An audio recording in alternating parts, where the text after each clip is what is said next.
देश के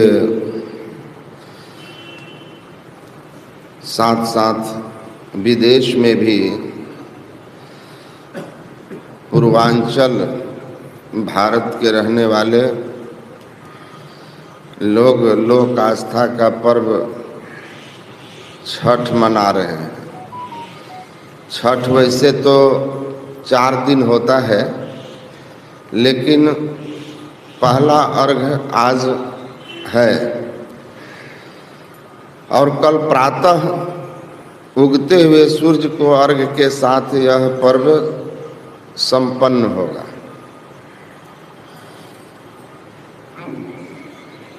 इसका आध्यात्मिक महत्व तो है ही,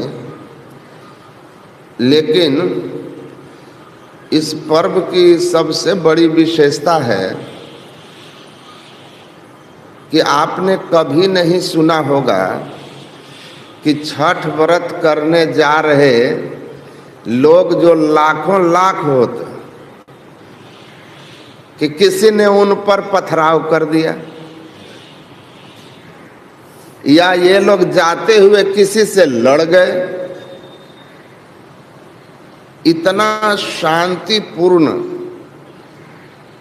यह पर्व होता है, इसमें भेदभाव भी नहीं होता ऊंच नीच का, और साथ ही साथ पवित्रता का इतना ख्याल रखा जाता है, इतना रखा जाता है कि बचपन में एक बार मैं गलती से छठ व्रत के लिए आया हुआ सामान छू दिया अपने नाना के यहाँ, तो हमरा हाथ पैर बांध के आप फुलहर जिसको महानंदा कहते हैं उसमें फेंक दिया लोग, रोकने के लिए 3 गो था लोग।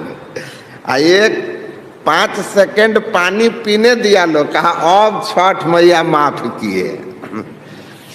तो कितनी पवित्रता है। और यहाँ मेरे खुद गांव में मुसलमान परिवार के लोग भी छठ पर्व करते हैं।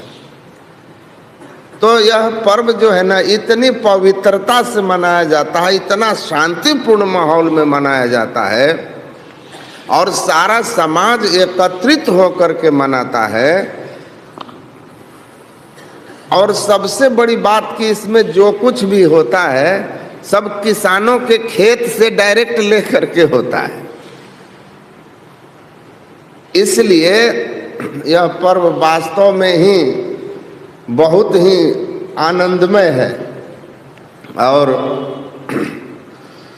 आज के माहौल में छठ जैसा त्यौहार देश दुनिया में हो तो बड़ा शांति बनी रहे, भाईचारा प्रेम कायम रहे।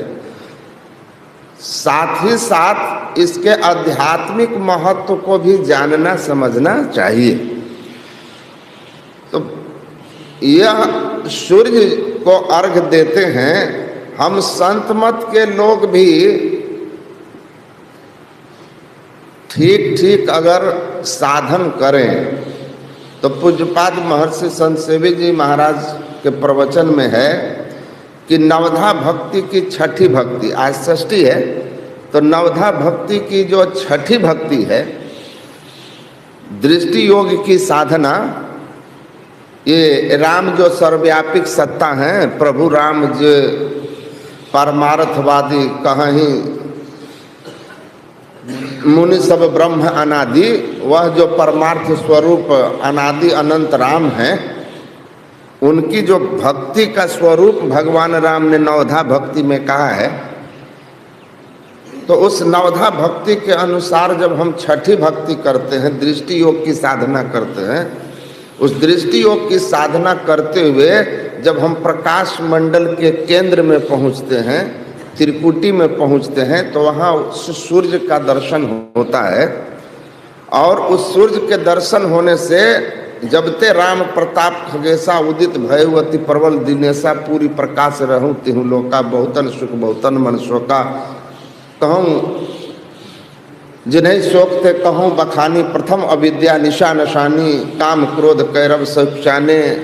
ये जो विकार समाप्त होने की चर्चा है और हमारा परम पवित्र हो जाने की बात है, वह पूरी पवित्रता हमारे अंदर आ जाएगा, हम विकार मुक्त हो जाएंगे।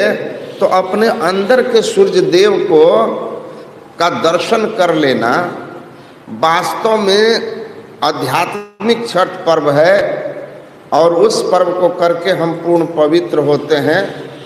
इसीलिए छठ पर्व की लोक गाथा और लोक मान्यता तो है ही, इसकी आध्यात्मिक मान्यता भी है। और जो साधना करेंगे तो वह उस अंदर के सूर्य का दर्शन करेंगे, और उस दर्शन से वे छठ दमशील विरति बहुकर्मा निरत निरंतर सज्जन धर्मा परम पवित्र हो जाएंगे, विकार मुक्त हो जाएंगे।